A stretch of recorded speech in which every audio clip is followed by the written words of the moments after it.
Hello and welcome to the Untranslatable podcast. Today we are here recording episode 96, and we will be discussing homework and standardized testing across different cultures and the pros and cons, and also the effects of assigning homework or not assigning homework, and what some of the positives and negatives of standardized tests are. And this episode is for you if you are curious which education programs around the world are successful due to the lack of homework or standardized tests, along with, at least I'm going to give a few strategies on homework as well, since I am a teacher. And I'm curious to hear what Jared has to say regarding our topic of homework and standardized tests in different countries and cultures. So we're looking forward to bringing you this episode. And without further ado, my good buddy, my master tester and homework protege, my buddy Jared. We clearly did not go to school together. Hello. Yeah, this episode is also for you if you're looking for excuses to get out of homework. You know, if you're to Finland or something like that. I'm like, but look at them. They're doing fine. But first, before we get into that, please spread a little love excuse me, sorry, I'm trying to double task, and now we see how that goes. I forgot about my Spanish word of the pod, but I knew it was what it's gonna be. And there you go. I'm just pulling it up. Anyway, spread a little love by following us on Instagram, Untranslatable Podcast. Look at the pictures the other day from me as a young boy going to the International School of Dusseldorf. Or look at Chad and his journeys through Czech Switzerland, which is not in Switzerland. Or you can follow us on Twitter, Untranslatable1, the number 1. That's where I post the episodes. I retweet stuff that is interesting to me. For example, Jimmy Tatro saying, just so you know, not everyone has to have a podcast. I retweeted that. Or you can email us, untranslatablepodcast@gmail.com. On all of those places, feel free to get into those inboxes, slide into the DMs, give us some episode recommendations, untranslatable ideas, which are idioms, proverbs, sayings that don't really make any sense when literally translated, or sometimes they're even funny when you translate them.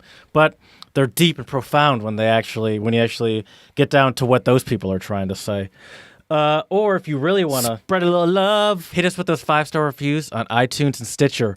Please. Don't make Jared cry, that's for sure. Also, go to our website, untranslatablepodcast.com. It's always filled with untranslatables if you're trying to impress someone on a date or at your next family function. Whip out some untranslatables and be like, oh, where did I get these? The Untranslatable Podcast. That's right. Or brilliant.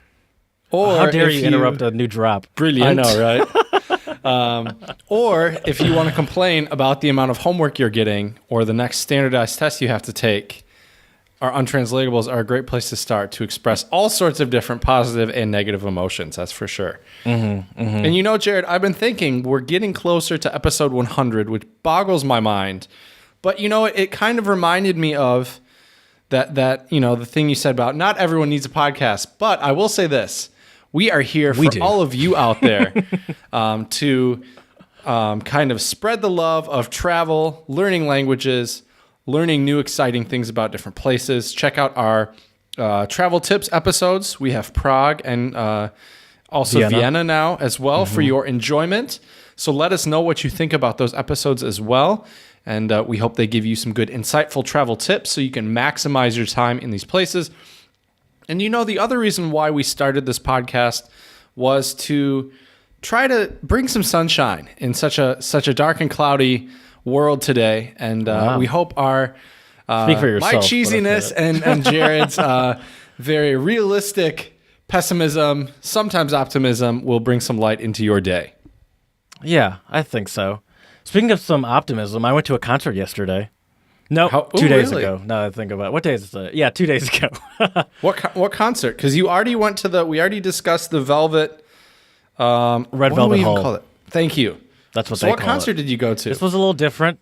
This was Thundercat. Do you know who Thundercat is? Oh, nice. Yeah, of course. Earl Sweatshirt and headliner Anderson .Paak. And, it's weird because I don't want to complain, but I'm going to complain a little bit. Not about Anderson .Paak. His part was amazing. I'll start with his. So he was the headliner, and he has the production value up. Do you know who Anderson .Paak is? His production value was amazing. He had lights all over the place. He had like a, he's a very animated performer. He dances a lot, and also he's a drummer. So he was constantly running back and forth between front of the stage and a drum kit that was on an elevated stand that actually raised up and down into like this little cage and then up so you could see him high above. And so he was doing they had fire, like flames that would come, like sweet. And pyrotechnics, Yes, pyrotechnics. They had like confetti that shot out. There were like little firework thingies that shot out, and cool graphics on this little screen in the background. It was awesome. Thundercat, I was so looking forward to. I love Thundercat, and it bummed me out. First of all, he opened, which I was not expecting. I was expecting him to be the middle, but he only played 2 songs that I recognized. And it seems and this is not just about me, but it seems like also from the reaction of the crowd, those were also the only 2 songs that everyone in the crowd recognized. And it was a bummer. I was like, come on, man, you got a great album that came out like a year ago. Like, you pull more from that, except for those 2 songs. One thing I didn't realize, I mean, I know he's a bassist and he plays that, like, what is that, a 7-string bass or something like that? 6 or 7 string, yeah. He was going to town on that thing. I thought it was about to become one of the pyrotechnics for a second. I hope that bass was 18 years old at least. He was, Jesus Christ, slipping on gator. He just got that. He was going to town on it. Like, it was impressive to watch, but it was like more just this thing where you like bop your head to and like are impressed by it. You couldn't sing along to many of the songs because it didn't seem like anyone knew any of them, and it kind of bummed me out. I don't know why. Yeah, I don't know why you would do that as a performer, but yeah, I don't know. And then Earl Sweatshirt, he's a rapper, and he's fine. Like, I don't dislike him, but I'm not a big fan of him. But he was a tough middle act because I don't know if you've heard any of his stuff before. He's a very good rapper, and he's very lyrical, but he doesn't really have like choruses, and he doesn't really have like. Yeah, it's a just rapper like, without choruses. He doesn't really just have many straight choruses. verses. Yeah. Just straight bars from A to B. It really is just straight bars, and they're good bars, and it's very lyrical. But along with that, the melodies, the beats don't have much like. Substance? Like, you can't really dance to them. Like, it's more just like almost like if you were to like watch someone just freestyle and they put like one of those like repetitive beats. Oh, they're gotcha. better than that. Yeah. But it's kind of like that. And so if the only way people would get into him is if you were like a real fan of him. Like, there was a guy in front of us that knew like every word to his stuff, and guy was into it. But other than that, you could only do like one of those like slow sort of head nods, like just like.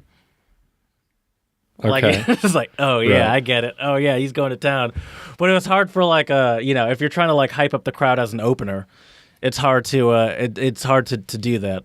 Mm-hmm. But so those were slightly bummed me out a little bit. Although it was interesting. I was walking to the place because the place was like 10-15 minutes from my house, the venue, and this dude was walking the other way. And he was like, "Oh shit, it's Earl Sweatshirt!" And I looked behind me, and he had just walked out of the CVS at the corner, and he was just walking down the street to the venue. And, damn! I would never, even if it's a celebrity that I'm in love with, I would go out of my way to pretend like I don't even recognize the person. So I didn't say anything or anything. That. I would probably say something. I wouldn't. I would never want them to think that I'm some sort of fan. Like, even why? I feel like what's wrong with saying I admire and enjoy your music? That's like one of the biggest compliments you can give somebody. No? I've done that a couple times too. I did meet a podcaster I'm into at a concert a couple years ago. Granted, he's not famous, but the only reason I did that was because he was literally right behind me, and I heard the voice, and I was like, "What is that?" And I looked behind me, and he was right there. I was like, "Are you Randolph Terrence?" He's like, "Yeah." I was like, "I love your podcast." That's awesome. But usually, he appreciated it though, didn't he? I'm sure he did. But that's different too, because he's not. It feels different too, because he's not a celebrity. You know, like, I feel like it means more to someone like that. That's not just like always getting bombarded with it. That's fair. But I just don't want to be like. I hate the idea of just being one of those like screamy fans. Well, yeah, but I don't think you just saying, "Hey, man, I like your music," or something obviously a little deeper than that is not screamy fangirl-esque. Just pull one of those. Just look at him. Yes. Just give him a thumbs up. You're good to go. I know what you mean, Jared. Exactly. I know exactly what you mean, but it was cool to see him walking down the street. It is always cool to see stuff like that. But Anderson .Paak was great, and he was on for like an hour and a half, so he got a good amount of them. It was a good time.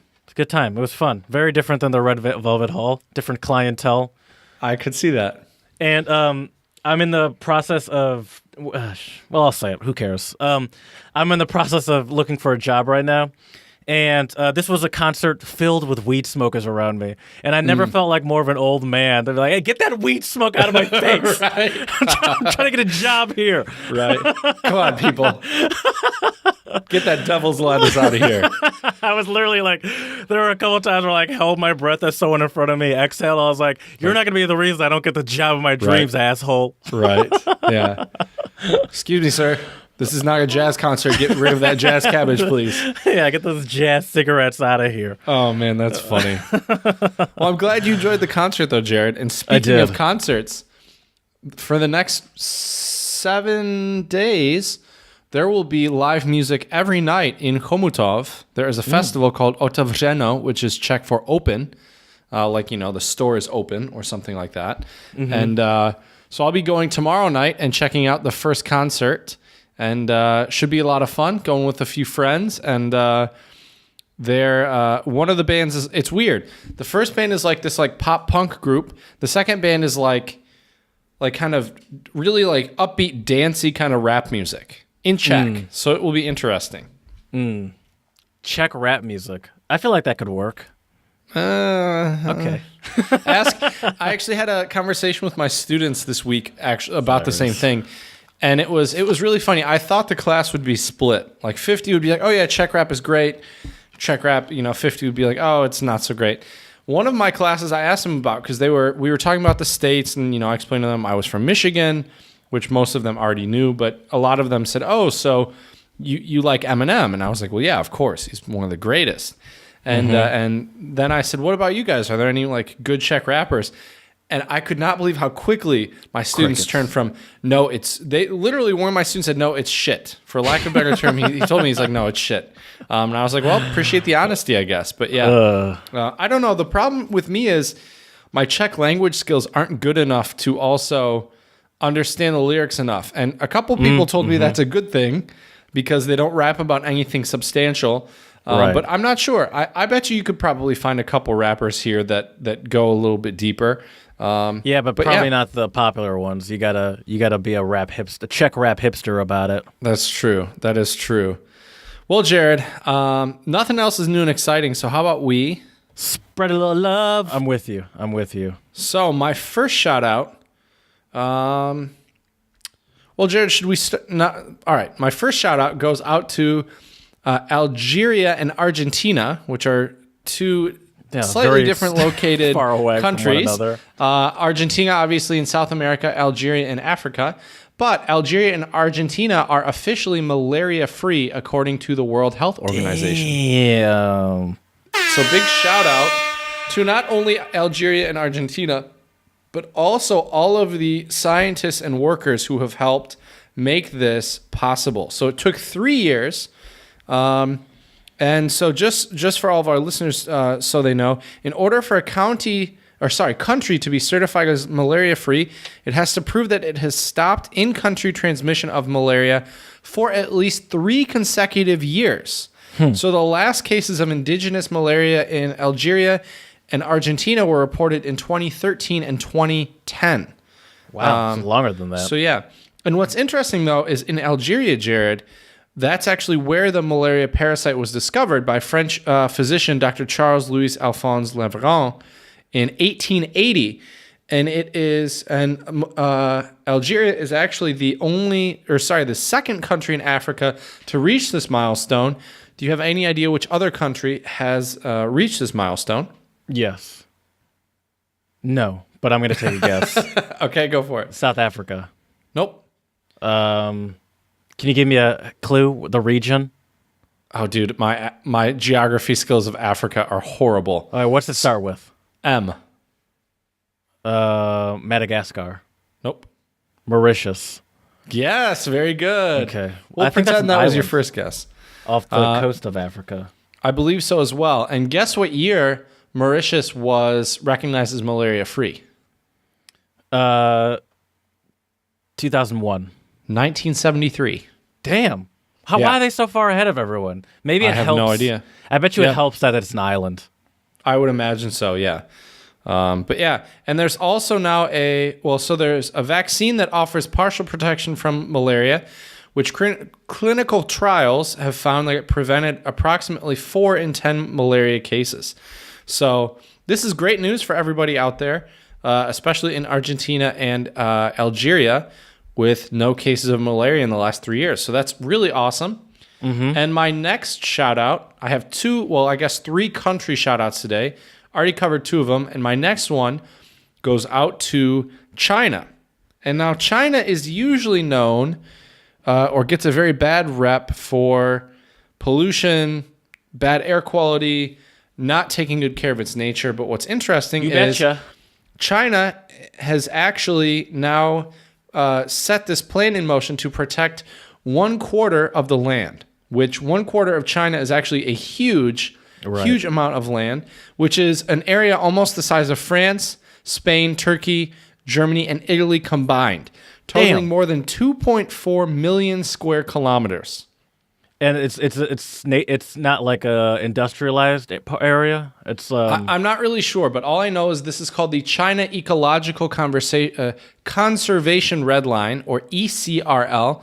And believe it or not, this initiative actually began all the way in 2011, but I believe now they're starting to expand it and are making a lot of headway. So plans are already in place for 15 provinces, including Beijing and the Yangtze River economic area. The rest will be completed by the end of the year. So it's really amazing that China is taking these steps to ensure protecting their land and their nature, which is very, very important, not only for the country now, but for the future of the country. So kudos to you, People's Republic of China. For sure. Well, Jared, I think you know what time it is. Oh, if my watch is right, it is right, and it's the untranslatable owl telling us. That was an accident. It's telling us to get to those untranslatables. Get to the Untranslatables! Oh my gosh. My first one, I'll start. It's Polish, so you know I'm going to mess up pronunciation. Siedwiec jak na Turekim Katsanui. And that is to sit like a Turkish sermon. I got the Like in a yak Turkish as sermon. like. Sorry. Right. Because yak is similar in Czech.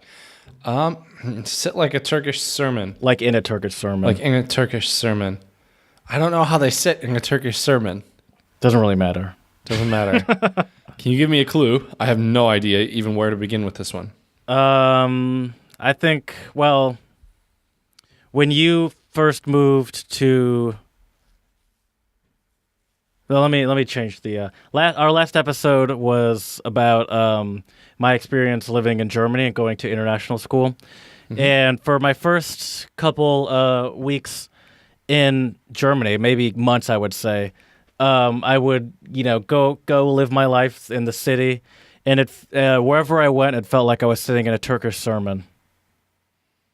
So it's just like super crowded? No. I would, when you moved to Czech Republic for the first time, in Chomutov, whenever you would go to the grocery store, whenever you would go to restaurants. Oh, you feel lost? When you went to, I'm going to keep this going. Okay. When you went to your colleague's house for Easter, you were the only non-Czech there, and it felt like you were sitting in a Turkish sermon. So you feel like you're an outsider. When, what? I mean, kind of, but it's more specific. You realize I'm talking about all these places that we've been to, and we didn't know the language. So it's when you listen to people speaking in a foreign language and you have no idea what they're saying. Oh, that's a good one. Okay. Mm-hmm. And I may feel like that depending on where I end up next. So that's a very, very good one. You could also use it like if you're in if you or I say we're in like a quantum physics lecture hall. And where we always spend lots of time. Yeah, it feels like we're sitting in a Turkish sermon because we have no idea what's going on. Okay. Okay, good. So, Jared, I figured I'd give you a Spanish one today and see how your Spanish is. Oh, so, geez. Se me fue el avión. Avión is a tequila. No, I'm kidding. It means the airplane got away from me. Okay. The airplane got away from me. Does it have anything to do with being like really drunk? Nope. The airplane got away from me. Like you lost track of time? Not quite. You were having so much fun that no. I mean, well, I'll give you an example, but it'll probably give it away because this one, there's really no way to give you an example without giving it away. So, well, here you go, Jared. So you came to visit me. Well, no, that one doesn't work. Never mind. Okay. When we were in Berlin, for all of our listeners out there, if you listen to our episode or watch our episode, when we were in Berlin, I had on a nice blue denim button down. Mm-hmm. And I had left the button down in the closet like an idiot because I hung it up. And then we came back to Prague and I realized it was gone. So then I could say the airplane got away from me. It's like it's too late. Like you missed your chance. Kind of. It's more basically I forgot. Okay. I got you. Mm-hmm. I got Se you. me Speaking fue of el forgetting, avión. Mm-hmm. and speaking of being in Europe, I remember. So I would try to upload that one episode that Don shot in 4K, and not only did I not get it from his phone to my computer, but it messed up to my computer to the point where I magically had a very low amount of disk space, and I couldn't figure out why. So just maybe a week or two ago, I was digging deep into my Finder, all my folders, because that's what I like to do sometimes when I'm bored. And I found in entirety, in 4K, that episode. That video. Really? That video. Yeah. How many hours would it take to upload it onto YouTube? It would take at least 12, probably. Oh, damn. That's crazy. I mean, because it usually takes me about 2, but this one is like over 5 times it would probably take more than 12 now that I think about it. Probably take closer to 24 because it's like probably 10 times the gigabytes. Right. Anyways, let's move back to the Untranslatables. You don't think people's interested in this? My next one is Arabic, and it's tahafal al-ahad, and it's to throw a party at someone. To throw a party? Is that like to accuse someone of something? Is this positive or negative? Can you tell me that? I'd say it's not negative. Some people might take it the wrong way, but I think it's meant in a positive way. I mean, I can give you is that like to butter somebody up? No. I can give you a very easy example that you'll get. Okay. On this podcast, I love to throw parties at you. Oh, you roast somebody. Essentially, yeah. It's to embarrass someone in a non-offensive way, or to jokingly make fun of them about something. Jared's a party thrower expert here at the Untranslatable Podcast. I love to party. That's for sure. That's right. Are you here for the pants party? There's a party in my pants. You go ahead. Your turn. Oh, what is that movie? Anchorman. Oh, right. Anchorman. No. 40-Year-Old Virgin. Or yeah, that's right. Yeah, it's Steve Carell. But yeah, that's right. So my last one for today is Czech. Still haven't run out of them. We'll see. My goal is to get to episode 100. Which I think I'll still be here, but we'll see. You'll definitely still be here. Right. I only got... Yeah, you're right. I got 5 weeks left. How you realize we're on 96 now? We put out 2 a week. So 2 weeks, yeah. Okay, good. Anyways, so mine is Czech, and it is "Co jsem si nadrobil tosi I vypiju, which loosely means what I have made for myself, I will drink to the last drop.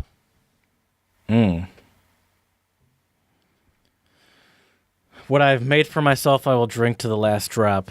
Is that like appreciate your blessings? Nope. Okay. We have an English untranslatable or a phrase, but we use bed. Oh, it's like you made your bed, now you got to sleep in it. Yep. It's like you have to take responsibility for your actions. Exactly. Okay.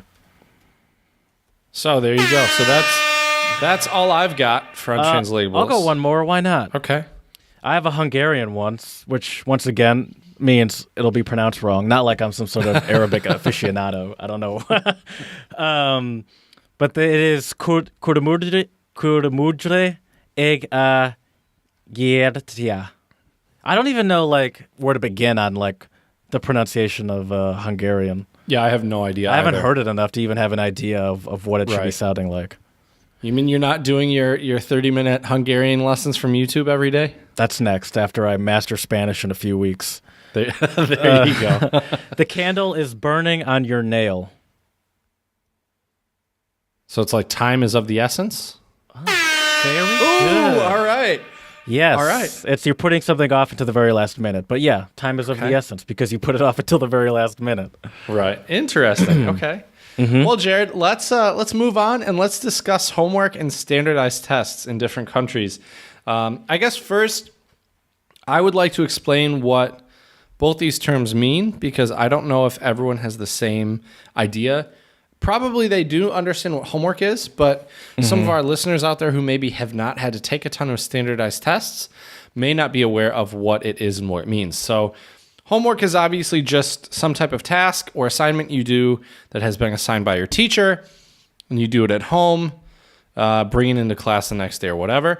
A standardized test, though, is usually some type of test given at a certain grade level or certain age, which is supposed to kind of show which benchmarks the student has reached. And in theory, it should also show and measure a student's skill level or knowledge, really more knowledge in certain areas, whether it be mathematics, science, English, what have you. What's interesting, though, about standardized tests, one is there are a lot of countries in the world that have very different philosophies on the use and implementation of standardized tests and also homework. But I have to say, I don't know if your experience was like this, Jared, at your school, your high school, but they standardized tested the shit out of us when I was in school in Michigan. Yeah, luckily I missed a good part of that because I was in Germany, and I didn't really do any standardized tests at the international school. But yeah, definitely, even in the final 2 years of high school, I got a bunch of them. You know, PSAT, SAT, ACT. You know, I think there were two different Michigan ones. Yep. The MEEP. That was definitely one of them. I feel like there's another one I took as well, though. Yeah, there were a bunch of them. And I don't know about you. I am terrible at standardized tests. Oh, like, I'm also awful. Yeah, it goes so against everything that like the way my brain works. I'm such a scatterbrained person. Even like, for example, when I'm at a menu, I don't like restaurants that have giant menus because like I just skip around. Like I can't just like read it like in a list. Okay. I'll start in one place and skip over and skip around. Like I just have such a scattered brain that sort of testing is not work. And I remember when I got into Albion, actually, I can say this now because I've graduated. Right. I did not do well. I did okay. No, I didn't do well on either of them. But I did not do well on my SAT. I got like a 1600 something, which is not good. Right. And long ago, you know, the scores have adjusted over time. But long ago, 1600 was the highest you could get on SAT, and it was the best score. Not when I took it. Just be clear. Right. It was up to way past that. But I was visiting Albion, the school I ended up going to, and I was visiting the honors business program, and I met with with the lady that was the president at the time, and I mentioned that I got a 1600 on my SAT, and she was so goddamn impressed. And in my head, I was like, "Really?" I was like, "What?" I didn't correct her, obviously, But I was Right. like, why is she so impressed? I think she thought that was still the top score you could get. So Could she be. thought I like mastered the SAT. Right. That might have had something to do with me getting in. And I was like, There I'm you not going go. to correct you. Right. Like, I'm not an idiot. And for ACT, it's what, like a 34 or 36? I think 36? Yeah. I got like a 20 or a 21 or 22. Damn, that's bad, bro. I know. I got know. bad, but I got better than that. I Yeah. think I got like a 24 or 5. Maybe which I is got a still 22. bad. Yeah. Still bad. And I even took ACT prep like classes in too. high school. I did too. Those were the worst. And they basically, that's the thing I really hate about standardized tests is really, depending on how your brain works, obviously it will be different. But like most of these tests, there are a lot of like given strategies. Yeah. To take these tests, but it's like A, B, okay, C, D, A, B, C, D. right, all C, straight down the whole test. But the thing is, like, if there are certain strategies to take a test, are we really testing the person's actual intelligence or their ability to apply and memorize a strategy on a given test? And I think one of the other problems with a lot of standardized tests is a lot of it is based on memory and things like this, which nowadays isn't as important, to me at least it seems. It's not as important of a skill as having really, really good problem-solving skills and also being creative. And I think that's the problem with a lot of standardized tests. And Jared, take a guess how many mandatory standardized tests U.S. students will take before they finish high school. 37. 112, What? approximately. Yep. That's In the insane. U.S., in the U.S., students take approximately 112 mandatory standardized tests. And that's the thing. I remember being a little kid, and I remember being in probably, I don't know, second or third grade, second or third grade, I think, or fourth grade. And they had to teach us, how to bubble in the forms for Number the 2 tests. pencil. Exactly. And it's like, why are you testing small children? And the thing is, so much of U.S. educational funding is based on these standardized test results, which is terrible because you can have very smart students, have very, very competent, passionate, enthusiastic, engaged teachers that then could lose their job because students don't perform well in a standardized test condition, which Right. to me is horrible. They're very stressful. You sit in the same room for hours on end, just circling bubbles. Like, is that really how you're going to measure me as a human being, as a student, as someone who, we all have our own strengths and weaknesses, and for some of us, taking these standardized tests might be a strength, but I can safely say for myself, it is definitely not a strength. No, me neither. I'm so glad, in theory, to be done with all standardized tests. I remember, me too. I remember waking up at like 6 a.m. on a Saturday and driving to like the local high school to sit in a classroom. And that was, and see, that's the thing about it too also. You take all those preparation ones, like the PSAT, it's just like the practice SAT. Yep. And those you take at your school, or I guess you can take them other places, depending on what school you go to. Then all like the Michigan, the local ones for your state. But then to actually take it, you have to sign up, pay for it, and drive to, usually, sometimes, I went to a private school, so maybe it's a little different for me, but to a school that's not even mine, just a local private or local public school, and sit in just some random classroom for literally like 3 to 5 hours. I don't remember exactly how long they are, but I believe it's like a full morning, so it's anywhere, probably starts at like 7 and goes till like 11 or noon. Right. And it's such an unrealistic way to assess how kids would actually perform in the real world, because for no sure. experience. And it's so funny too, because now like when I've been having interviews and stuff, and when they ask like, what are your strengths or what are you looking for, no one wants to hear, oh, I'm good at sitting at my desk and doing the same thing for hours on end. Right. They're like, really? You have no versatility? You can't? It's like, that's not a skill that anyone's looking for. Right.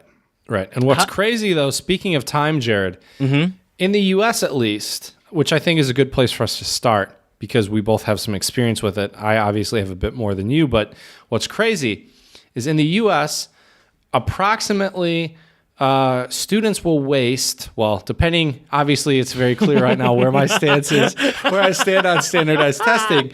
But You betcha. for students, they waste a total of 300 hours throughout 12 years of school filling in bubbles for a standardized test, Yeah, that's ridiculous. which is crazy. And the other thing is, too, I'll never forget, I had a social studies teacher. Shout out to Mr. Koenig. He was a great teacher. And he actually grew up in Detroit and had mentioned that a lot of standardized tests are very culturally and kind of racially biased, right? They'll have story problems that, that have like an example about Thanksgiving. Well, if you grow up in maybe an Asian family or Hispanic family, you might not celebrate Thanksgiving in the States, right? Or he also said that examples they use tend to be, because I think a lot of the item writers tend to also probably be white people, they tend to write the tests more for white people. And the other thing is, too, there are certain, I took a class actually on testing and assessment in grad school, and we looked at a lot of tests like the TOEFL and the IELTS, which are like kind of standardized English proficiency tests, which a lot of foreign students will have to take in order to come to the States and study. And what's crazy, though, about these tests is they also have some of these tests for children as well, who need to test out of like ESL classes or ESL classes to get into the regular curriculum with all the other kids. But the crazy thing is we looked at some of these tests and we checked out the items, and some of them, in theory, these should all be very clear-cut answers, right? But there were a bunch of answers that we read that were based on a reading sample that were completely objective. And we took them as, graduate students aged like 22 probably to people in their mid-30s. And we took a children's reading test, and most of us were, not all of us, but most of us were native speakers of English. And we got some of these wrong because they just weren't really, it was too much based on interpretation. It wasn't factual. Right. I just closed that up, but I just saw like a random example of one, and it was talking about. Hold on, let me just pull it back up. I can find it in a second. So just a random example of a question that they used is one example for one question, for example, asked, which of the following words best matched the word cup? Wall, saucer, table, or window? So the answer is saucer. Saucer. But I think that especially children, a lot of children either don't know what saucers are or don't like have them and would say table. And it's like, yeah, you put your cup on a table, not on the wall or on a window. Right. And it's not like that's wrong, but it's like, well, that's not what they're looking for because the saucer is like if you're having tea or something, and right. And how many people, and I'm also curious how many different, cultures, different, ethnic backgrounds in the States would use the term saucer. Right. Yeah. So there's a lot of issues with it.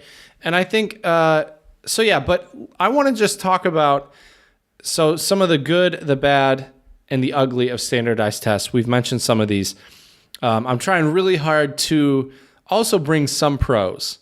And one of the pros is, and this is roughly, is that standardized tests can, and I'm going to put in parentheses, can sometimes help identify the knowledge levels of each student. If the tests actually do a good job of measuring what they're trying to measure.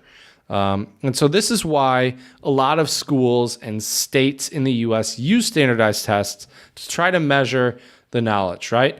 And this is also things like the SAT and the ACT as well. Also the GRE if you go to grad school. I was just a tick over above average on the GRE as well. The other, and some people could look at this as a pro or a con. I kind of look at this as a con, but depending on who you are as a teacher, having standardized tests does help teachers structure their curriculum in a way because they know. Does it though? Somewhat. That's why I said somewhat. These are the most half-baked pros. Right. And these aren't mine. I literally have been Googling this and trying to find some positives. Because you can't think of any. Exactly. And I mean, I guess the thing is, well, that's the question, isn't it? Is it good or not good to teach for to the test or teach to the exam, right? And I would say for me, I would say it's a bad thing. I prefer to have my classes be engaging, dynamic, fun, and not just teach students so they can fill in some bubbles and pass a test. However, if the tests you're using are decent ways to evaluate your students, then perhaps it's not a bad thing to teach the students some of these things, right? I mean, there are basic reading skills, math skills, science skills, analytical skills that are measured in some of these tests. So Right. at least in that regard, you could say that, right? Now these two I think are funny. And I got this from a website called The Bite. And these two are funny. We're gonna throw a little party at this website right now because these two are listed as pros, but I would disagree with these. They say answers are accurate and non-biased. I would say that is not true. I agree with you on that. Yep, I would say that's not true. And they also say they motivate teachers to do their job. I will say that's also not true. I've never heard that before. I heard a lot about how it motivates teachers to not focus on, to focus on a very short, narrow-sighted curriculum because their jobs and potential pay increases depend on it. And so, I've heard the exact opposite of that. Exactly. So let's go back to let's continue, I guess, with the bad. Okay. Another bad aspect of standardized tests is there's really no feedback, right? If you get the score you get, it's what you get, and you have that at face value, and that's all, right? There's no idea what you got right or wrong on the test. They just send you your score in the mail. Exactly. And the scores are pretty arbitrary, too. Like, you can't, you don't really understand what the numbers mean. You just know that, the higher the better, and this is the highest it could be. Right. Yeah, exactly. Another big issue, I think, with standardized tests is creativity is undervalued. And for many tests, I would also argue that problem-solving skills are also not as valued, right? It's more memorization and things like this, which, I guess it's not necessarily a bad thing if you have a good memory, but I think being creative and being a problem solver will help people so much more in the future rather than being able to just memorize random facts, right? And then two other cons of standardized tests is one, it can be socially and economically, it's kind of for privileged people in a lot of ways. Yeah. If you're socially or economically privileged, right? You mentioned having those kind of prep classes. I had prep classes. I did too. If you come from a family that's struggling financially, they're not going to have the extra money to be able to afford for these things, or to be able to afford these things, or also being able to, maybe hire a tutor to help you, or all these different things. And the other problem is too, some of these other tests that you have to take for college, if you want to retake them, you have to pay for them. Yes. And so I think the one thing that really irritates me about the educational system in America and the things we've set in place is there's a lot of issues because you have to pay for a lot of things. And there's no assistance for people who don't have the finances to do so, which I think when you limit someone's education based solely on their financial situation, you're doing not only those people a disservice, but our entire country. Because think of how many brilliant people are out there that maybe just didn't have the financial means to achieve what they wanted to achieve academically, right? And then now you're limiting their ability to improve on the financial situation that they grew up in by not having access to these tests. Where it's like, well, now I can't get into the college I want to because I didn't have the money to pay to properly prepare for the ACT or SAT. Then I didn't have the money to pay to take it. And now I'm in the same situation that my parents were because they couldn't afford to take this test or to get me to take this test. Exactly. It's just a shame. It's a shame, and it should not be the case. And the last one, which I think is fairly obvious, is actually the last two.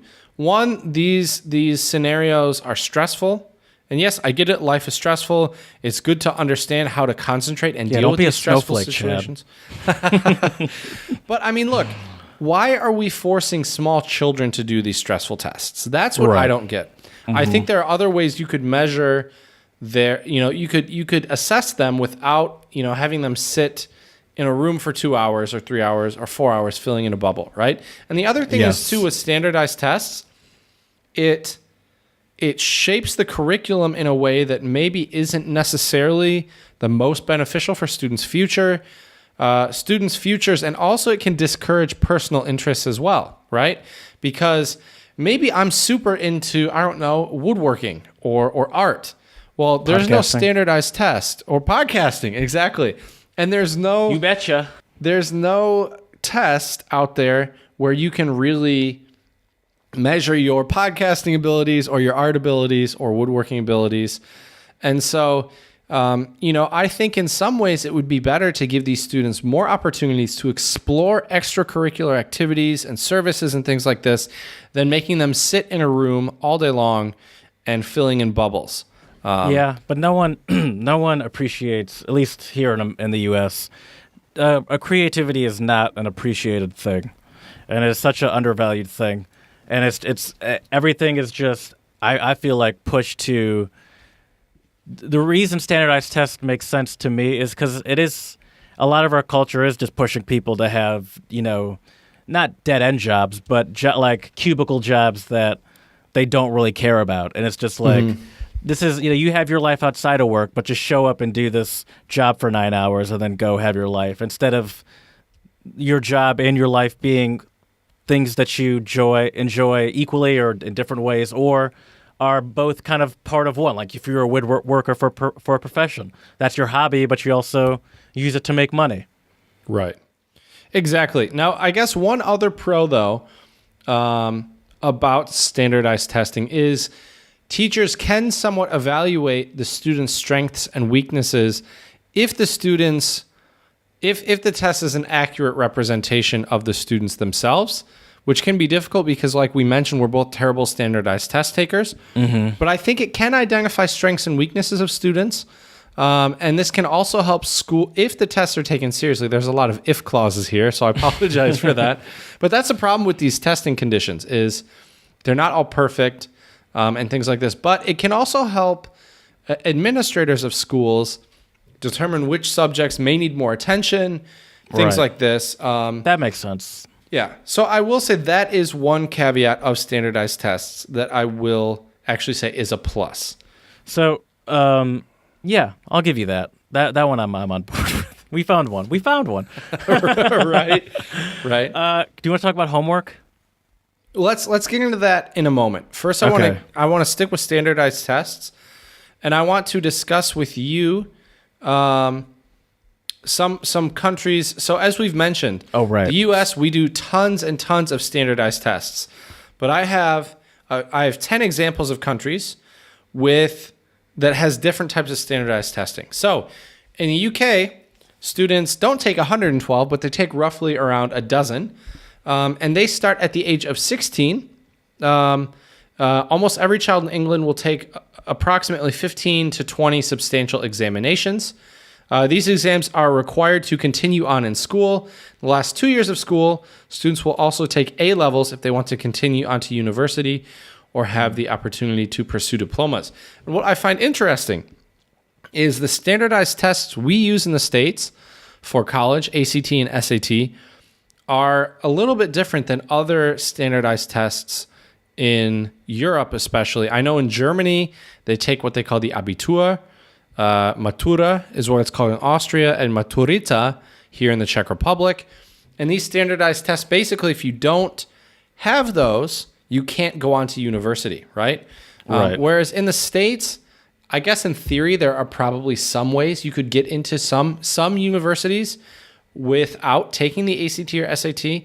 I know there are definitely some graduate programs in the States where you don't have to take the GRE, which is kind of interesting. But what's interesting Do we need the standardized test to go to Albion? We need to take at least one of them? I thought we did. I thought we had to take... I took the ACT because I thought I needed to. Yeah, I think you're right. Right. I took both, but my parents are overachievers for me. Let's put it that way. Right. They just want the best for you, buddy. That's for sure. But yeah, so it's interesting though that how which standardized tests are used to get into which universities in different countries is kind of interesting. Now, what's crazy, though, Jared, about Finland, and we'll talk more about Finland later this episode related to homework. But in Finland, they actually only have one standardized test, which is the National Matriculation Examination, which is a huge deal. But I like the fact that they have one test and they don't beat their children over the head with standardized tests. Do you know at what age they take it? What's it called again? It is called the National Matriculation Examination. I would imagine it would probably be one of their last years of school, would be my guess. I'll look it up. Now, what's interesting, though, is Finland does not have tons of standardized testing, yet they rank very, very highly among other nations when they do conduct standardized tests. For example, in 2009, Finland came second in science, third in reading, and sixth in math on standardized tests. It's taken at the end of secondary education, so I assume that's like, for entry into university. So, at the end of high school for the Americans. Right. And so next up is Japan. And in Japan, they are tested more frequently than Finland. I think most countries are, since Finland only really has one. But one of the first big standardized tests that Japanese children take is to determine if they even get into high school, which also gives children a lot of pressure. And if you don't pass the exam, you can't even go to high school. That's crazy. So that's a big problem. Done with school? I guess. Get a job, little Timmy. Right. Little Japanese Timmy. Right. So that's pretty wild. And then in the U.S., we require our students to take at least, if not more, than one standardized test per year. So 41 U.S. states currently follow Common Core educational standards, and the Common Core has standardized tests associated with it. And a lot of this came from the introduction of No Child Left Behind, which was signed into law in 2001, where students are required to take one yearly standardized test. I really do not understand. Sorry, I'm going to get on my pedestal right now. Please. And my soapbox. And I don't know why our politicians in the States think that they are the ones who should be writing laws based on education. They're not teachers. They're not educators. They're not administrators.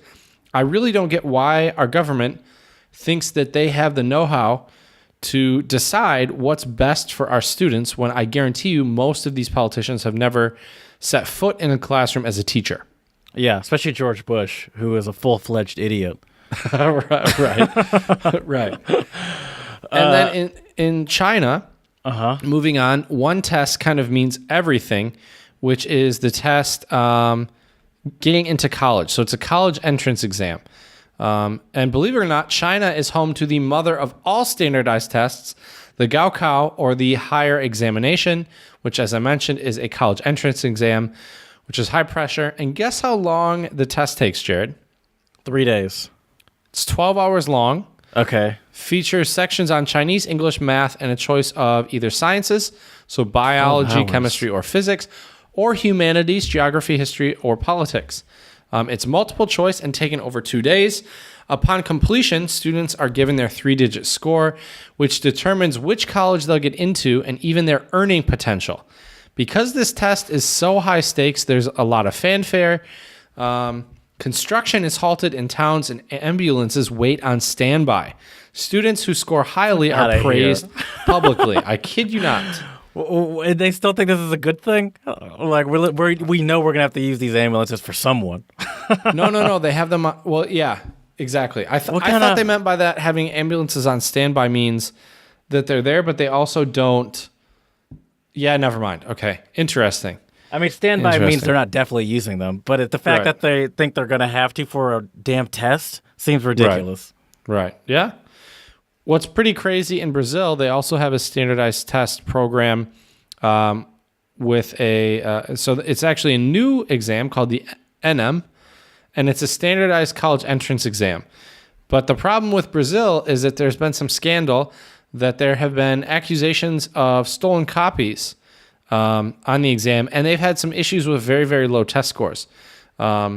which has opened up a conversation, which we mentioned earlier, kind of, about income differences and literacy regarding test prep in the country of Brazil. And shout out to people like Lori Loughlin, that, remember there was that huge scandal with, she's the mom from Full House and some other famous lady. That's right. Paying to get their kids into college. And I think part of that was paying for someone to take the standardized test for them. That's so crazy. Mm-hmm. That's so crazy. So then I'll end with Mexico and India. So Mexico has sadly been introducing more and more standardized testing into its schools. 15-year-olds have to take Exani I to continue their public education. Then they also have a school completion exam, Exani 2, which determines if an 18-year-old student can move on to college and universities. So it seems like the pattern is with a lot of these, they determine for younger children which school they can attend as they get older, and then for 18-year-olds which college they can get into. I was gonna say I'm still caught up on that Gaokao one, determining your potential earning, like your earning potential for the rest of your career. That's terrifying. It's pretty crazy. Yeah. It's crazy to think how, I don't know if we on the podcast, but a lot of people have talked about how it's ridiculous. Excuse me, I just burped into the microphone. It's ridiculous for college students to choose a major and decide their career path for, and at the age of 18 or 19 or whatever. But think about even younger than that, before you get to college, taking a test to determine, not only, what your major options are. I assume that's how it works too. But then also to determine how much money you could even make. And to be like, well, now I know at 18 that this is essentially my my window for how much I can earn for the rest of my life. Great. Yeah, it's crazy. It's crazy. And the last one, what's interesting about India is test scores in India also have some social implications. So basically, if you get a high score on a test, it's almost like you can kind of flex on people, and it's like a status symbol, right? They are very which is kind of class-based interesting there. Right. And so what's interesting is, according to this mother in India, she said that if we go to a party these days, everyone asks me, what is your child's academic status? So that's a crazy different kind of social implication. And so, yeah, I personally, I think standardized tests, they serve certain purposes, but whether or not they accurately depict or give a true evaluation on the student's skill levels, I'm kind of on the fence with them. And I think there would be other ways that we can promote student success and achievement. And I don't really think standardized tests, at least in the context of the U.S., I don't think they improve our education system by any means. But enough about standardized tests. Let's go on to homework and talk about why or why not we should be giving homework or assigning homework. For me as a teacher, I can tell all of our listeners out there, I rarely assign homework. And if I do, I try to come up with something fun and interesting. And also we'll discuss some of the countries and how much homework they give and things like this. My first question for you, were you a good student? I wasn't bad. High school? I wasn't bad. In high school, I think, with your work? Yeah, for the most part. It was crazy though, man. My schedule was wake up at, I don't know how I did it looking back. I would wake up at 4:30 or 5 a.m. I woke up at 8:30. Right. So I would start my day usually at 4:30 or 5 a.m. Jesus. Would do usually maybe 45 minutes of homework before school, have breakfast, shower, and all that jazz. Then I would go to school. I'd get to school around 7 a.m. I think our first class started at like 7:35 or 7:45. Then after that, that's crazy too. How early school starts. It shouldn't. It should start. We could do a whole episode on that. We should do an episode of issues in the U.S. education system. Okay. We could throw some serious parties at our policymakers for U.S. education. But anyways, so I'd get to school around 7 and school would start 7:35, 7:45. We were done at I think like 2:30 or 3. And then in the spring, I would have tennis training from like 3 to 5. Would get home, would eat dinner, do homework for 2 to 3 hours, go to bed around 9:30 or 10, wake up and start the whole thing all over again. Yeah, that's crazy. And then I also, my sophomore through senior year, I worked at a local pharmacy, 16 hours a week. Don't know how I did that on top of everything. And then my junior year, I started a rock band with a couple pals in high school. And so we would have band practice usually, I think, 3 to 5 times a week as well. So yeah, and I don't know how I juggled homework with all that. I can tell you though, I think that teachers, I think a lot of teachers lose perspective that they are not their student's only teacher, right? They're not their only subject that the student has. Right. So they'll assign, homework that maybe will take 30, 40 minutes, maybe an hour, maybe 2 hours. Who knows? I would say not a heshki kluk, but what's interesting though is parents in the U.S. have complained that, their students will get 1 to 2 hours for every subject. I think I had like 5 or 6 classes. So if you do the math, if it's 2 hours and there's 6 classes, that's 12 hours of homework. Mm-hmm. There's no time to sleep, to eat, to do anything else, and to have a life. Right. I think that's a big problem with a lot of homework, and especially in high school, in the U.S. at least, is there's just way too much of it. And I think the issue is a lot of teachers aren't mindful enough of how to spend good class time. I remember telling my German friend how much homework I had in high school, and he was like, why didn't you guys just be more productive in class so you wouldn't have all that homework? What are you doing at school? Exactly. Yeah. I was a similar way. I mean, there's no way in hell I was waking up at 4 a.m, but I could barely. But I'd woke up. My school started at like early 7:30ish or something like that, and so I was waking up at like 5:45, and I didn't do homework in the morning either. But like I had a bunch of homework, and you get home from school, or like me, I had soccer and I did track as well. So you get home from those things, which means I got home around 6 or 7. You eat dinner, and then you're just doing homework for the rest of the night. I remember one time on my birthday, my parents made me, one of my favorite meals, my dad, and they invited some of their friends over. Their friends, by the way, adults that were their friends. Right. And we had dinner together. And I had to go back upstairs to do homework, and I was doing all this homework, and I could just hear them downstairs cracking up, having a great time. Right. Yeah. But yeah, it was exhausting. And my parents were super strict on homework. Like they I wasn't able to like really do anything with my weekend until all my homework was done, so I did all of it on Friday. Your parents were sticklers, okay? Yeah, they like checked up most of it. Then like they were hardcore, almost to I think a detriment. But like I think it was just it's not really their fault. I mean, maybe it is their fault, but like it was just like there was so much going on that like it was crazy. But like to the point where they still kind of do it, to be honest with you. Like I mentioned in what way? I mentioned that I'm doing something right now for a potential job, and they actually texted me earlier today. My dad's like, "Hey, send me what you got, and we'll talk about it later." I never asked for help. I never right. And I guess like I appreciate it, but it's also like I never asked for this. Like right. And at this point, it's like this is for a job. Like if I can't do this, then maybe I shouldn't have this job. Right. Yeah. And so it is like to the point where it's like it is. I guess it makes me feel nice to know that they care that much. Sure. But it's also like, shouldn't I be doing this? Right. But like when I was a kid, like even when I was in 6th grade, I remember like there was a lot of assistance. Sometimes it felt like they did some of it, and I'm like and it kind of like even though like it was a lot of homework, especially like even for 6th grade, like it was just like I feel like I don't even know this as well as I could if I just like did it myself and suffered. Right. But sure. I think they also thought I was stupid. I think I'm not even kidding. Like I think they thought I was dumb. But yeah, what kind of education did you get about giving homework when you were in grad school? Didn't really get much, actually, to be honest. We had a lot more, coursework on assessment, how to assess students, how to create lesson plans and curricula, but not really. That's a really interesting point. I never thought about that. But yeah, we didn't really get a lot of what type of homework should you assign, things like this.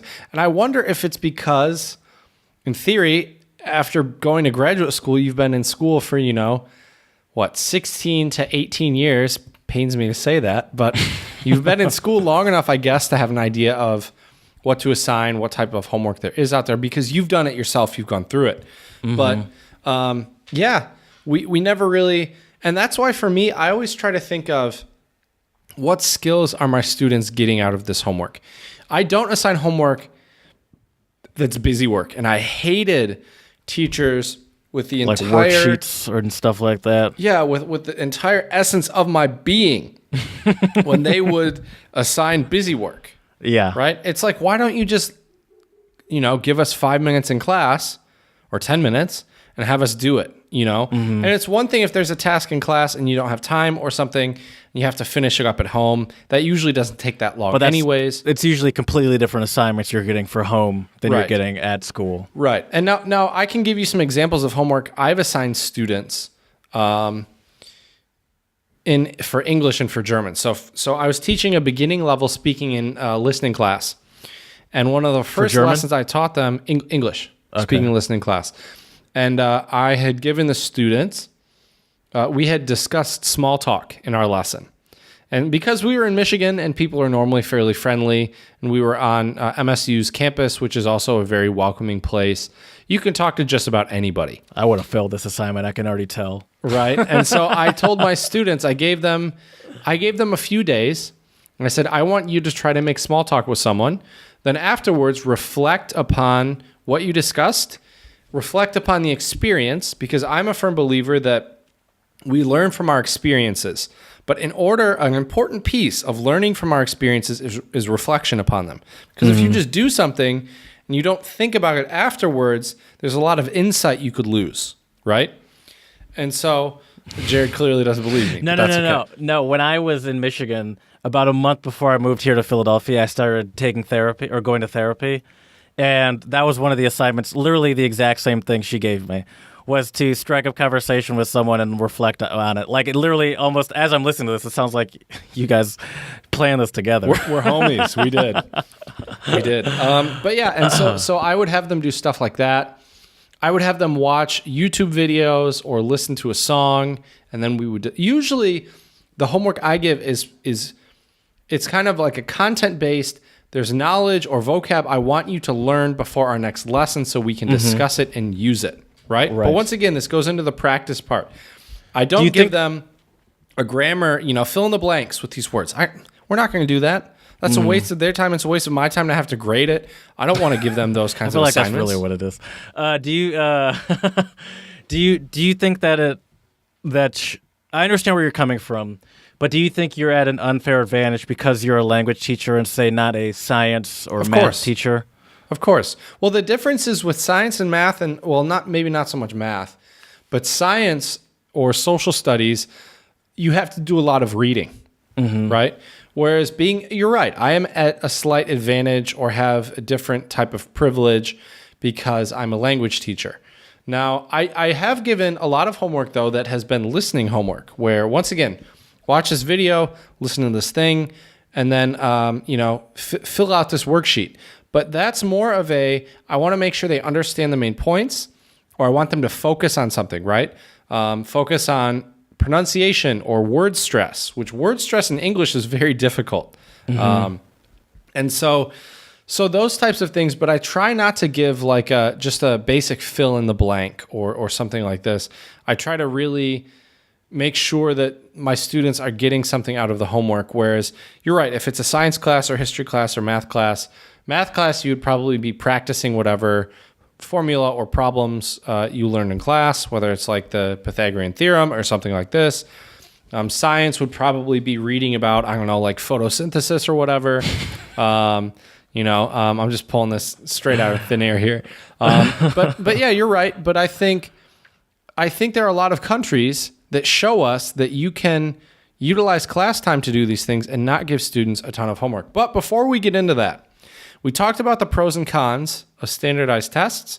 I'd like to discuss with you, Jared, the pros and cons and see what your thoughts are on these. So here we go. I'm just going to go through the list. I want to get your 2 cents, Jared. So The pros of homework.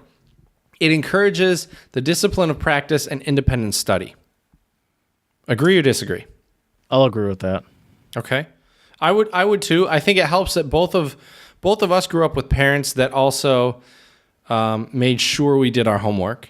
I couldn't go out and play street hockey with my buddies in my neighborhood unless my homework was done. Same, but soccer. Yep. Right. Number 2, it gets parents involved with the child's life. I think our examples, this is true. I mean, I guess it's true, but wasn't a positive experience. Right. And I got in a lot of arguments with my parents when we would do homework. Too.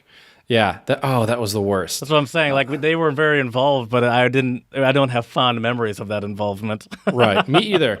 But I will say this, another pro, I would say, and this is not from the list, but coming straight off the dome here, is I think it does give the parents an insight into what their children are learning in school. And otherwise they don't get that insight and don't really know what's going on in school. And I think there is something to, I talk about how it does bring up a lot of memories of them being involved, not many of them good. But I do think that for some kids that have the complete opposite of, I still think I'm lucky that I had parents that cared that much, because there are some parents that have no involvement in what their kids doing in their schoolwork, and a lot of those kids suffer because of it. They don't have anyone, like, even if my parents weren't as involved as they were, I still had people I could always go to for questions and stuff like that, and a lot of kids don't have that. So I will agree with that. I'm an extreme example. That's why I feel that way about that pro, though. Sure. Which also leads me to my next pro, which it also gives the teacher insight to the student's home life, which sometimes can be very useful information as a teacher. You think so? I think so. I guess. But what are they going to do with that information? Well, hopefully give the student additional help if they need it, right? If a student brings in the homework on time every week, and clearly, it seems like the parents are checking it and stuff, then there may not be red flags of what's happening at home, right? But if the student's always losing the homework or comes in half finished, maybe the parents don't play a big role in the student's life. Or paper. Exactly. All sorts of stuff. Another pro, I would say, and I would agree with this personally, not to try to skew your opinion, Jared, but I think homework does teach time management skills. Yeah, I'll give you that. But I still think there's too much of it, but I'd agree with that. Right. Especially coming from families that were very diligent about it. It's like I wanted to get it over with even more, because that was like the gateway to me actually having fun. Being free, for sure. Yeah. And we'll get into that side of it in a moment when we discuss the cons. Now this one, well, I won't give my 2 cents. I want to hear your 2 cents, which is the whole point of this. Homework allows for a comfortable place to study. Huh? I consider homework and study two different things. I would agree. So I'm going to disagree with that. I also disagree. And I think the other thing is this article is taking a lot of liberties here and assuming that everyone has a nice place to study and do their homework, right? Not everyone has a stable home environment in which they can, comfortably and safely complete their homework. I think the point they're trying to make is, you're doing homework at home, which should be a comforting and nice place. But sadly, the truth of the matter is it's not always going to be comfortable in a nice place. Not everyone has a great house or has their parents there to support them and help them with their homework. Yeah, like I had a desk in my room. My house was generally quiet. I had access to information if I needed it, but I definitely grew up privileged. Right. You and I both. We're both very fortunate, for sure. Okay, so I think that's enough of the pros. Now let's move on to the cons of homework.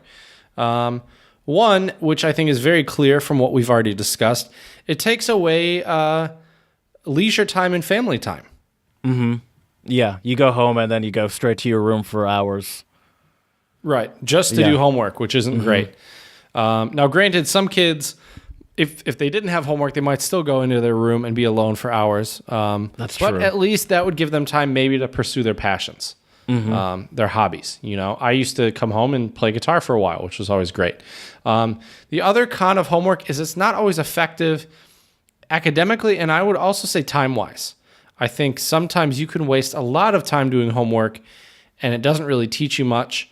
And I think we should not be giving young children, like homework in primary school. There's a lot of studies that show, especially by a researcher named John Hattie, that homework in primary school has about zero influence on students, one, completing projects in school, and also really it doesn't give them that much to learn from.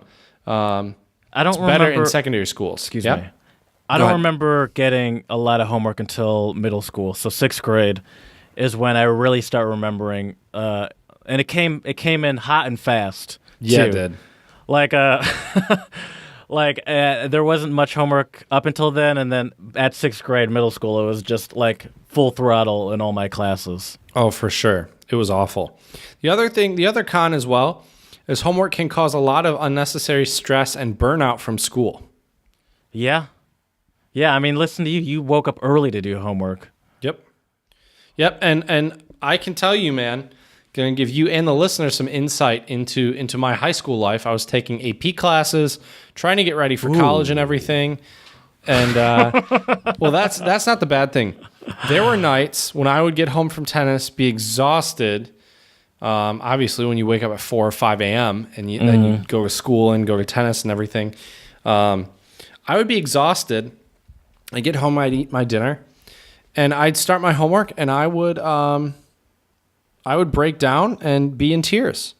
And that was one of the reasons a lot of days when I would have to wake up early, because I was so mentally exhausted, I could not do it.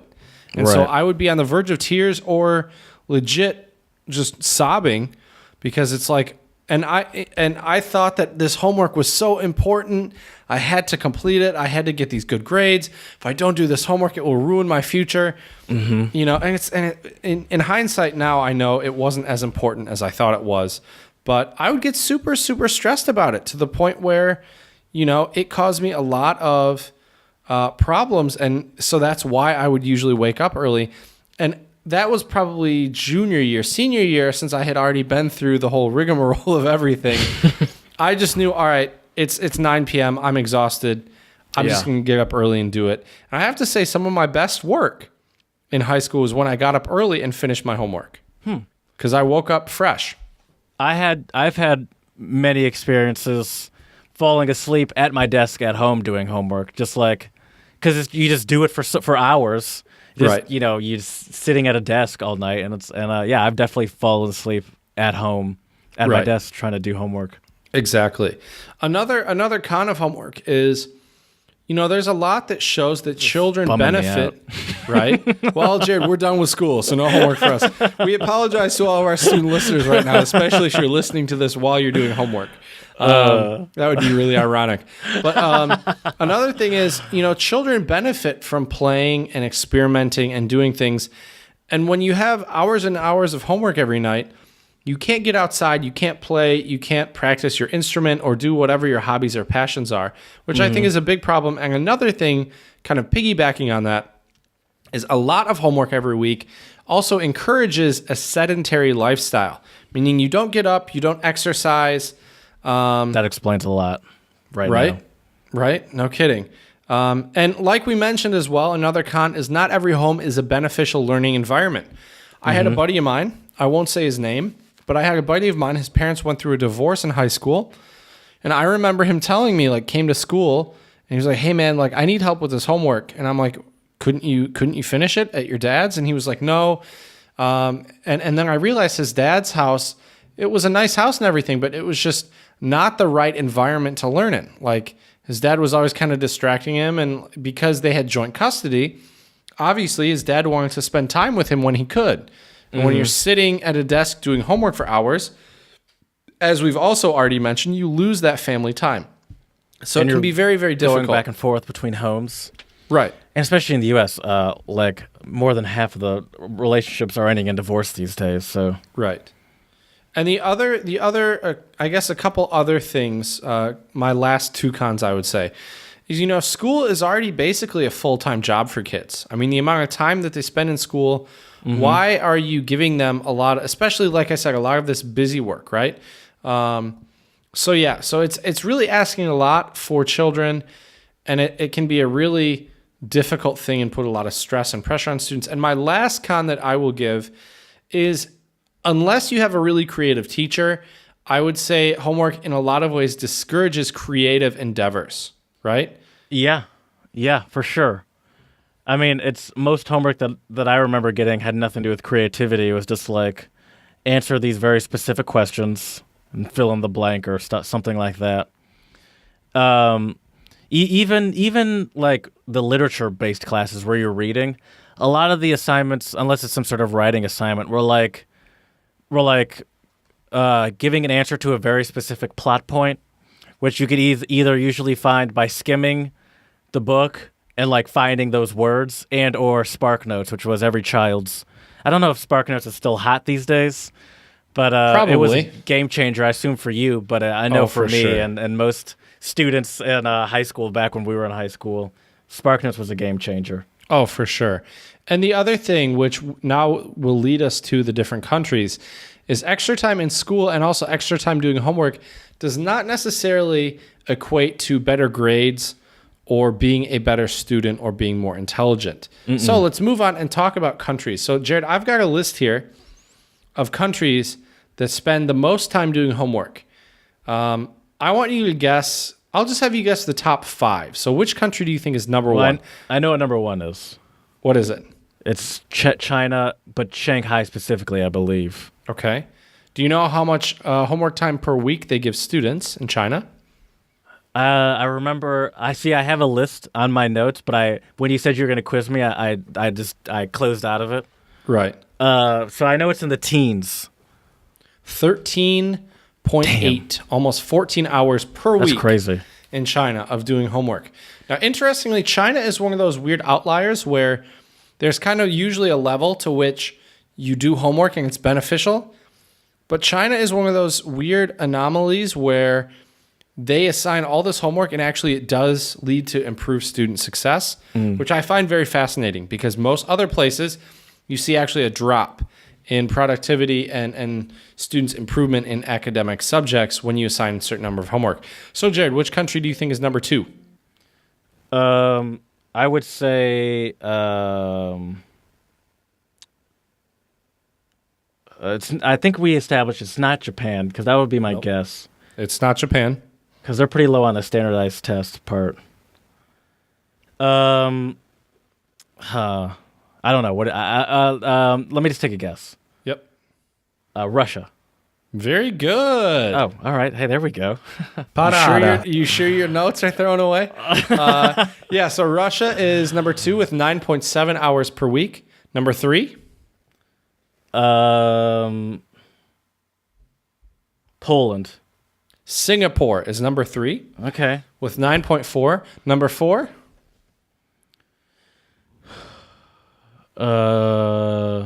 What continent for just a... Asia. I believe it's Asia. Yeah? Okay, you believe it's Asia. Asia, Middle East. Oh, India?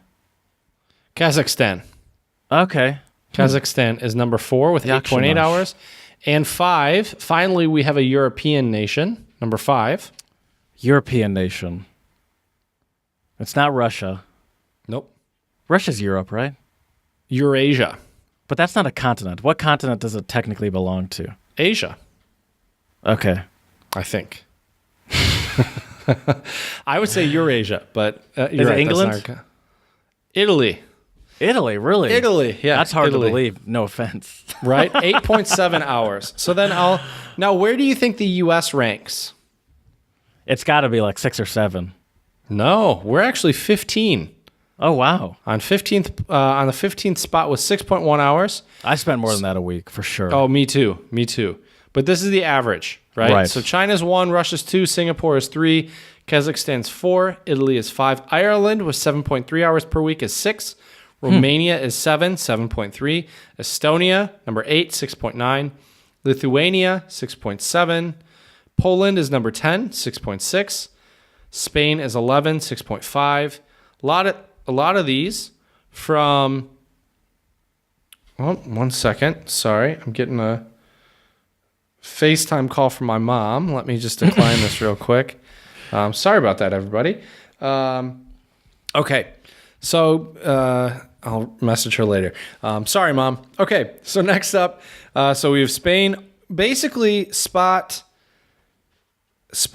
8 through 17 are all in the 6-hour range. So that's kind of interesting. And then the least, number 20, is the Netherlands with 5.8. Okay. Finland's probably pretty low down there too, I would assume. Yeah. I think in some places in Finland, I'm pretty sure they have they have banned homework. So they do not give. That's awesome. I could be wrong, but I'm pretty sure. So yeah. So it's pretty interesting. So yeah, Finland on average has 2.8 hours of homework a week. And then South Korea has 2.9, which is kind of interesting. You would not think that South Korea would only have 2.9 hours. Yeah. Pretty crazy, I right? agree with that. I wouldn't expect that either. No offense to our... Right.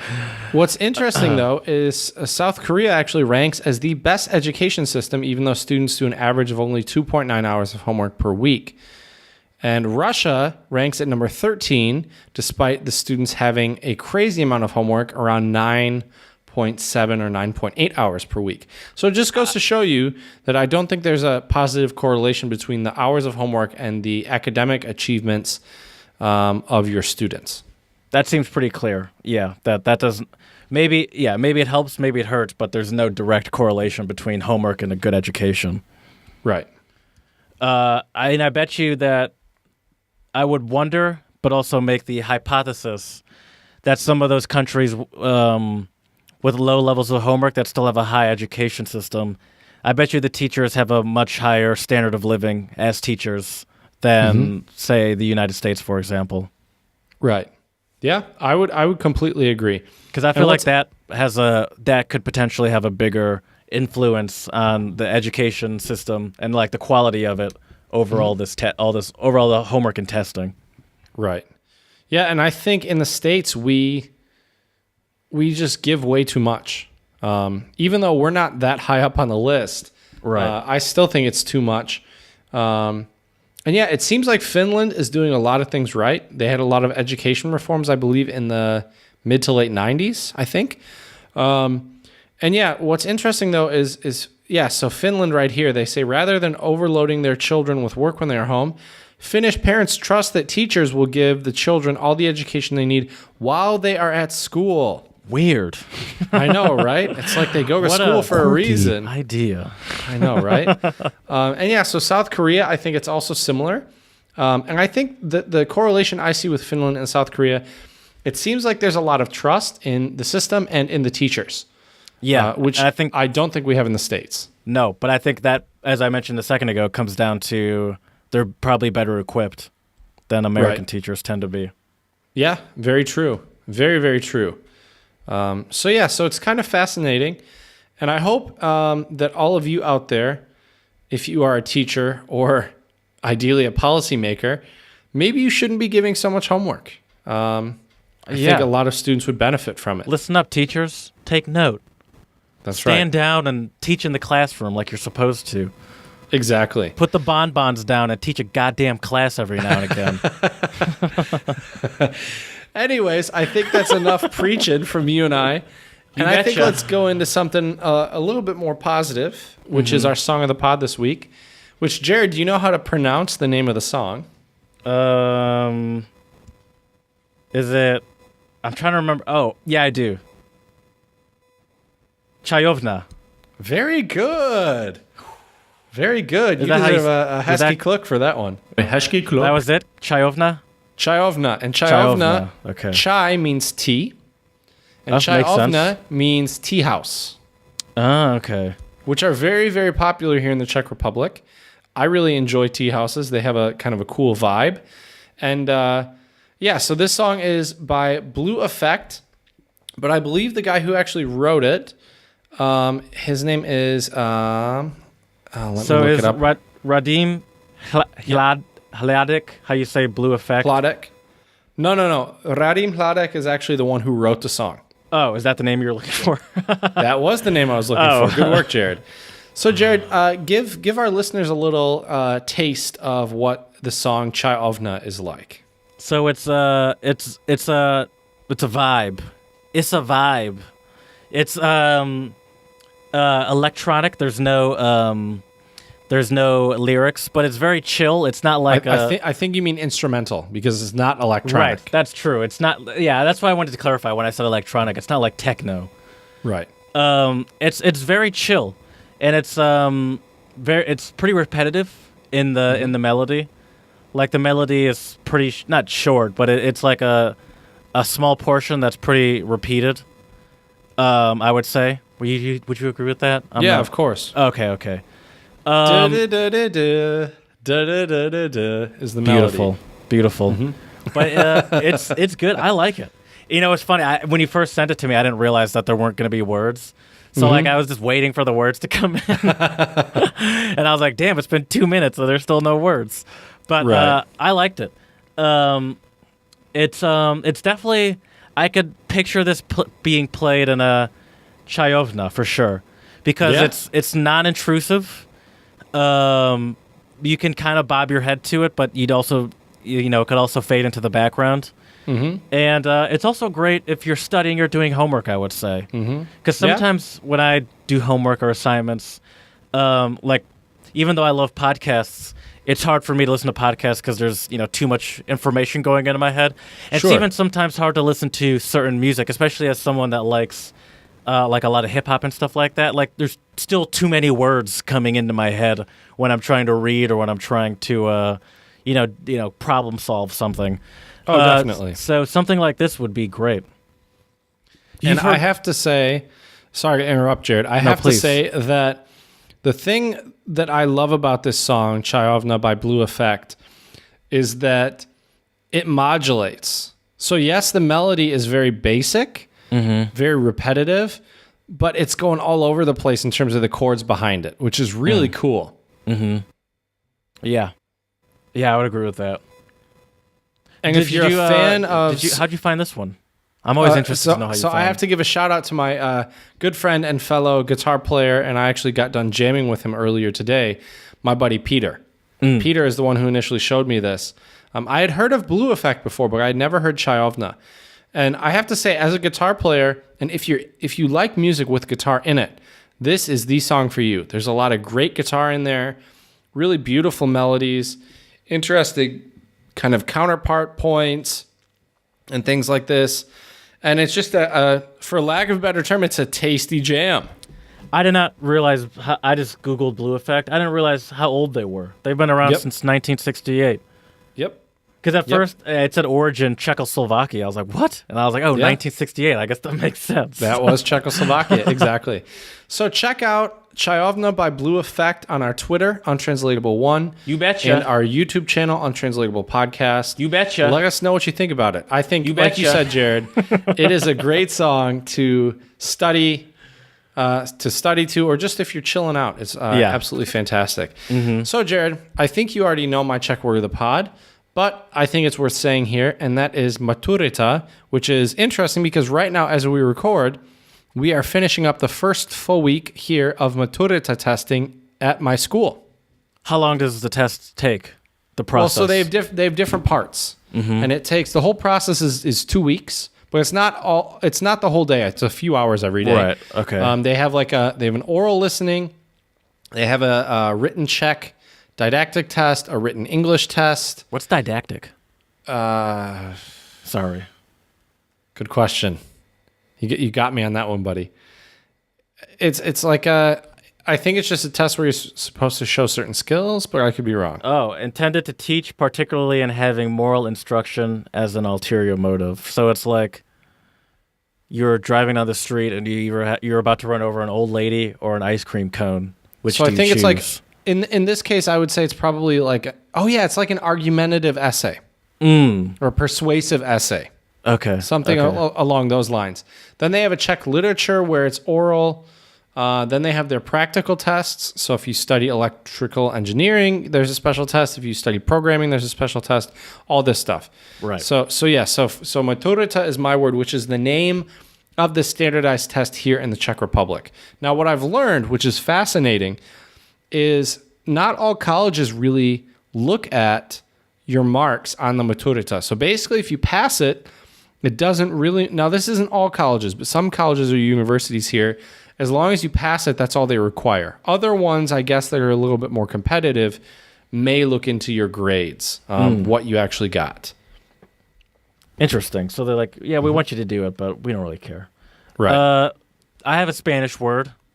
Mine is also rather apropos, and it is los deberes. Deberes? Deberes? Deberes?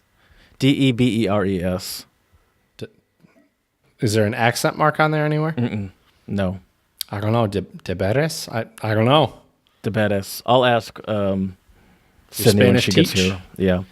Your profesora? Yeah, sí. And what does it mean? I don't know that word. Homework. Aha. Okay. Mm-hmm. Interesting. Okay. Mm-hmm. Nice. Seems I love very the fitting. German word for homework. Yes. Hausaufgaben. Although you don't say that in Austria. That's true. Frau Zanette got Hausarbeit, I believe. Hausarbeit, yeah. She got on me for saying Hausaufgaben right. in German class in right. Vienna. Hausarbeit. You're right, yeah. Whereas I think for German speakers, Hausarbeit has a slightly different meaning maybe than That's Hausaufgaben. like cleaning the house, wouldn't it? I guess could be, yeah. But I also think I think a Hausarbeit is more of a serious type of Hausaufgaben, maybe? It was like homeschooling almost? No. Like a more important homework assignment. Okay. Yeah, the Austrians take the homework word way more literally than the Germans do. Right. So yeah. Anyways, time for a couple jokes. Oh. So Jared, why or wait, no, that one won't work. One second here. I like that All you're right. prepared. I know, right? So Jared, like why doing did homework. a student get such a low score on the exam? Why's that? Because the person sitting next to him was absent. Dude, at my school in high school, the level of cheating that went down was ridiculous. I remember for one of our final exams, it was our religion class. The irony of cheating on a religion test. Right. So we took a final exam, and there was one dude that was like, we were all finishing up, and there was one guy that was still sitting there, and come to find out, he had copied the answers from someone. They were in on it, the person he copied from, but he had all the answers to the test written on his desk. And then he was going through just copying the answers from his desk to the paper. The level of cheating that went down at my school was ridiculous. Oh my God. Sorry, that just made me think of that. I believe it. I didn't partake in any of it. Right. I was a upstanding citizen. Of course you didn't. Jared, what is the nation people hate the most? What's that? I have no idea. Or I guess what nation do students hate the most? Let me put it that way. The United States. No, Jared, the examination. You're Right? so clever. I know, right? And my last one for you is exams are like, and this isn't really a question answer one, but here we go. Exams are like complicated partners. Too many questions, difficult to understand, more explanation is needed, and the result usually ends in tears. It's hilarious. That sounds like an 80s comedian joke or something. Right? That's my sweet spot right there, Jared. 80s comedian jokes, for sure. For sure. Well, we hope you all have appreciated us. I'm going to keep using this untranslatable. Us throwing a party at all the people who are all about standardized tests and lots of homework. Yes, there are benefits and good things about some standardized tests and homework to a certain extent. But I think overall, we need to allow our students to be creative Yes. and have more time to spend with their family, learning about things that's more practical in real life, and not being worried about filling in some bubbles on a Scantron sheet. Yeah, and not to sound like a old man screams at clouds, but I do think that, like, I don't know if street smarts is the best word, but like I feel like there is a growing lack of like general knowledge, like not school related educational knowledge, but just like real world experience that people. I feel like that's more and more lacking, especially. Oh God, I hate myself right now, but especially as like we get more invested into social media and our phones and stuff like that. Like you sort of lose. And the irony of me saying this, but you lose the hard skills of like actually interacting with the world.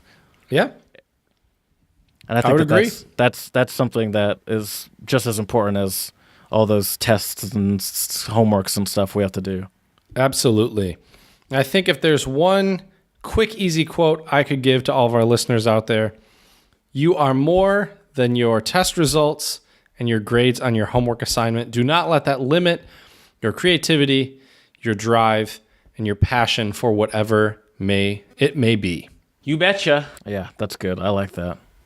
So, we hope you've enjoyed this episode about homework and standardized tests and have learned something about different countries' approaches to some of these, some of the pros and cons of homework and standardized tests as well.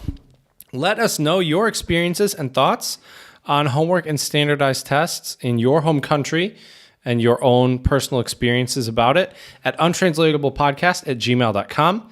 Slide into Jared's DMs on Twitter and let him know how you feel about homework and standardized tests, Untranslatable One. And also check out that poppin' Instagram page to see adorable pictures of Jared at the Düsseldorf International School. Check out a couple pictures of nature in the Czech Republic and so much more. So check that out, and we hope you enjoy. And lastly, do not forget 5-star reviews, iTunes and Stitcher. We would appreciate it so very much if you would take the time out of your busy day to give us a rating and some feedback about what you like and also dislike about this podcast. So we thank you all so much for your support. And as we say here at the Untranslatable Podcast, děkujeme a muchas gracias.